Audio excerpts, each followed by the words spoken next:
messieurs les parlementaires, monsieur le préfet, qui est avec nous, chers amis et chers collègues, nous avons passé la journée ensemble et c'est avec beaucoup de plaisir qu'en votre nom, j'accueille Édouard Philippe ce soir qui tenait à venir. Vous le savez, on a aménagé l'agenda de notre journée, mais lui il a aménagé le sien. Je pense que c'était peut-être, je ne sais pas lequel des deux agendas était le plus compliqué à simplifier. Tenait à venir pour nous dire quelques mots. Ce matin, nous avons été dans nos débats les uns et les autres rassurés par notre ministre de tutelle. Mais comme elle dit, ce soir il y a le chef qui vient, donc peut-être qu'il y aura des choses en plus, ou on ne sait pas, peut-être la deuxième couche pour finir de stabiliser, puisque c'est ce mot-là qui a été beaucoup utilisé, le mot de stabilité de nos organisations. Cher Édouard, devant vous, 1600 congressistes, j'ai l'impression qu'ils sont presque tous là, représentants, alors les présidents et présidentes bien sûr, mais des élus, des directeurs également, représentants d'un peu plus d'1 millier d'adhérents, qui couvrent quasi la totalité de notre territoire national, et toutes des personnes dont on a ressenti une ambiance d'envie d'avancer, d'envie de terminer bien leur mandat, d'envie de faire en sorte que ceux qui continuent eh bien, commencent bien le mandat suivant, ceux qui ne continueront pas pour différentes raisons, eh bien, passent la main dans de bonnes conditions, et dans des conditions où, ici, tout le monde croit en l'intercommunalité, tout le monde croit en l'avenir des communes, puisqu'on en est tous issus, c'est aussi des maires que vous avez devant vous, mais tous pensent que la vérité, elle est plutôt que l'avenir des communes passera par l'intercommunalité. Enfin, je ne veux pas être bien plus long pour vous laisser la parole. En tout cas, merci les amis d'être là et d'applaudir notre Premier ministre.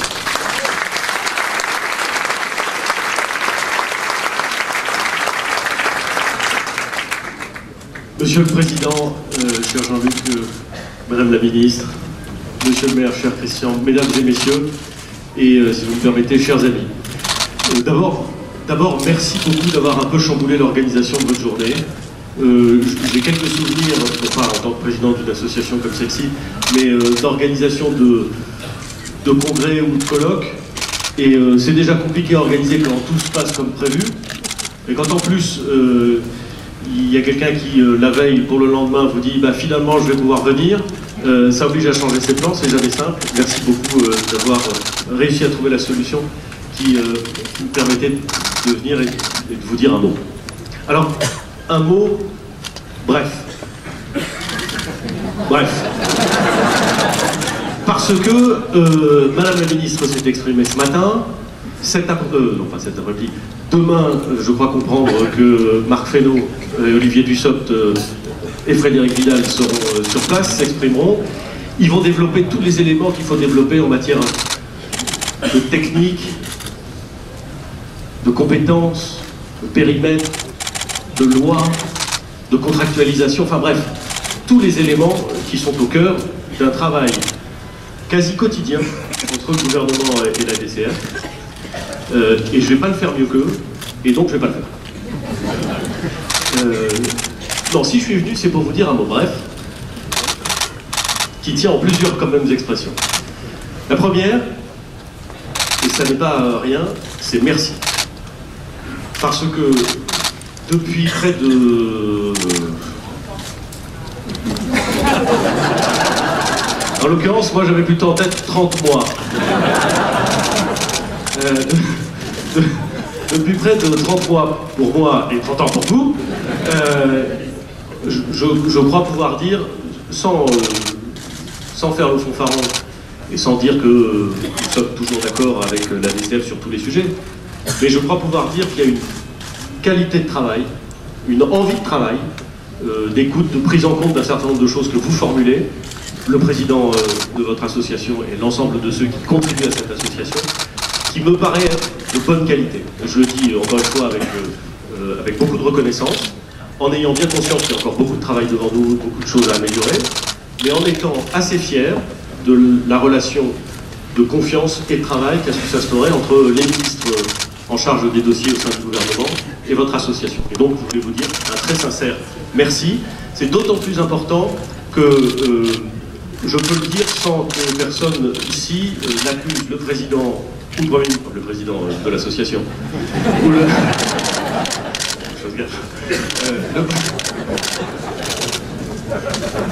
le président de l'association ou le Premier ministre d'une quelconque posture, nous travaillons ensemble et c'est très bien ainsi. Ça, c'est la première chose.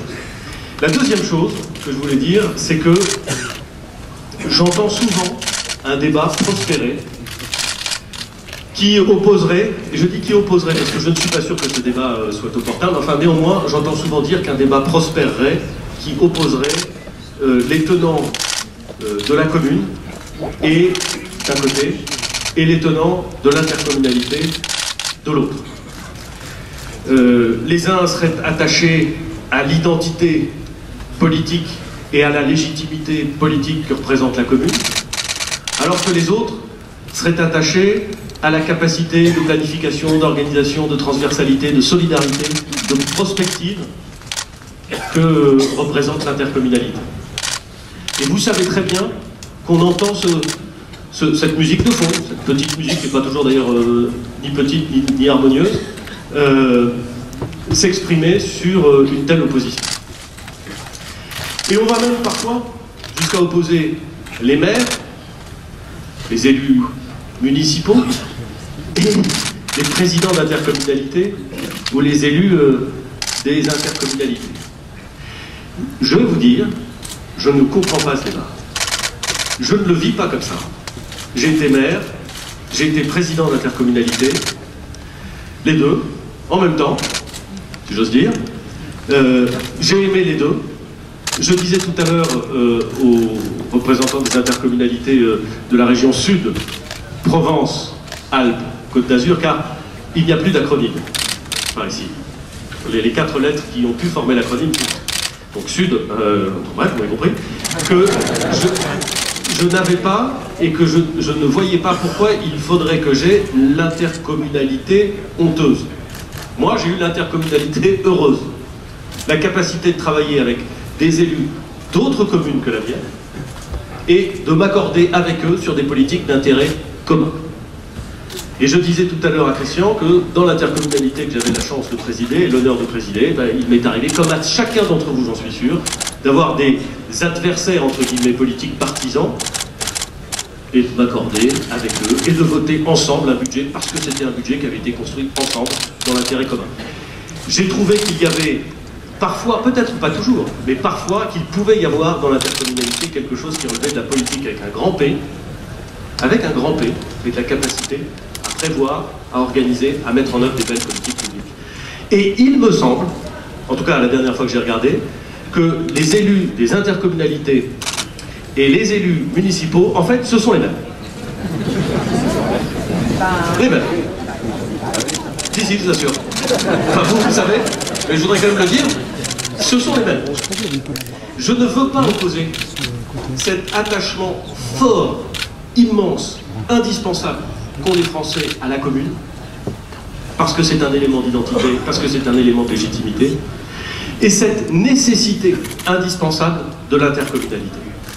Et à chaque fois qu'on les dissocie, à chaque fois qu'on les monte en concurrence, à mon avis, on perd quelque chose pour l'intérêt de nos territoires. C'est ce que je pense profondément. C'est la raison pour laquelle, avec le président de la République, en suivant ce sur quoi il s'était engagé, nous avons posé le principe, un principe qui me semble au fond assez sage, de dire que il s'était passé, avant 2017, bien des choses qui impactaient les intercommunalités, dans certaines régions, les périmètres régionaux, dans certaines communes, les communes nouvelles, et qu'il nous semblait raisonnable de ne pas nous relancer dans un Big Bang périmétrique ou de compétences, mais plutôt qu'il fallait aller dans le sens d'une plus grande stabilité et donc d'une forme de prévisibilité qui permettait à chacun de digérer les transformations que certains ont connues sur certains périmètres intercommunaux pour avancer.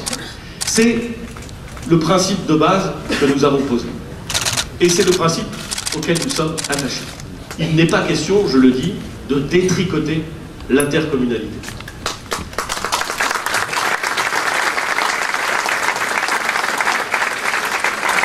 Je me permets de dire que, d'ailleurs, ça n'aurait aucun sens. Aucun. Absolument. Il est question de dire que, d'abord, on peut sans doute, sur certains points, créer un peu de souplesse.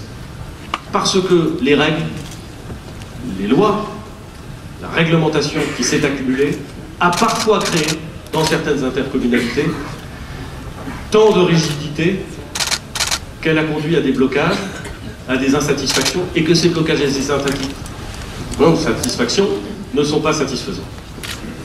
Et donc, un peu de marge de manœuvre et de liberté. Et il y a une deuxième chose à laquelle je suis très attaché, et qui, à mon sens, ne remet pas en cause, et ne doit pas remettre en cause l'intercommunalité, c'est la place des maires. J'ai la conviction, j'ai d'ailleurs l'expérience en l'occurrence, j'ai la conviction que si on veut des intercommunalités fortes, il faut des maires épanouis. C'est-à-dire qu'il faut, dans toute la mesure du possible, et c'est pas toujours ça, parce que parfois il y a des grandes intercommunalités avec beaucoup de toutes petites communes. Ben oui, c'est la France, je vous dis, comme ça, et c'est comme ça qu'on l'aime. Mais il faut, dans toute la mesure du possible, que les maires puissent avoir leur place et leur place dans l'intercommunalité. Et quand je dis ça dans un congrès de maires, les maires sont très contents. Mais je vais vous dire un truc, je suis sûr que quand je dis ça dans le congrès de la DCF, eh ben les élus de la DCF sont aussi très contents. Et ça, c'est indispensable. Il faut qu'on arrive à garantir, là encore dans toute la mesure du possible, par la loi, si j'ose dire par la loi et peut-être même surtout par l'usage, par la façon de travailler, c'est souvent beaucoup plus efficace d'une certaine façon, le fait que les maires ne sont pas mis de côté, ne sont pas dépossédés, ne sont pas écartés de la gestion des affaires communes. Et si on fait ça, on n'a pas besoin d'un bouleversement périmétrique, on n'a pas besoin d'un bouleversement de compétences, on a un cadre qui permet les solidarités, le travail, l'organisation, la confiance. Et c'est ça dont nos concitoyens ont besoin. Et ce que je suis venu vous dire, c'est ça.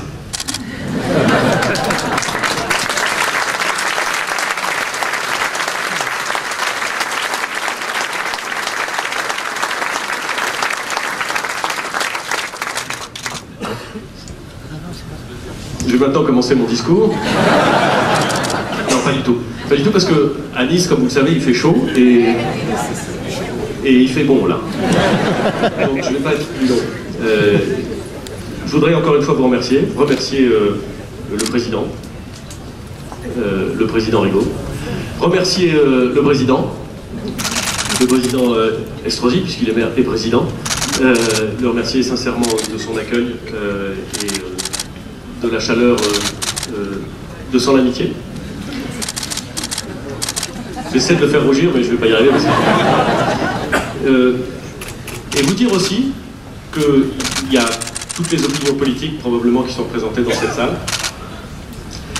Enfin, quasiment toutes. Et que l'année prochaine va s'ouvrir une année d'élection, que beaucoup d'entre vous se représenteront au suffrage de leurs concitoyens, et que d'une certaine façon, parce que chacun d'entre vous a porté une conception de l'intérêt général, il a fait du mieux qu'il pouvait, même si vous n'êtes pas forcément d'accord avec ce que moi je fais et que je ne suis pas forcément d'accord avec ce que vous faites. Nous le faisons toujours, et je dis nous volontairement parce que je me sens très élu local, surtout quand je suis ici, nous le faisons tous avec le souci d'essayer d'être bon et d'être à la hauteur des enjeux de notre collectivité, quelles que soient les appartenances partisanes. Et nous le savons tous. Nous le savons tous et nous le savons peut-être encore plus quand nous pratiquons l'intercommunalité. C'est très respectable. Alors à tous ceux qui se représenteront, bon courage. Et à tous ceux qui ne se représenteront pas, merci.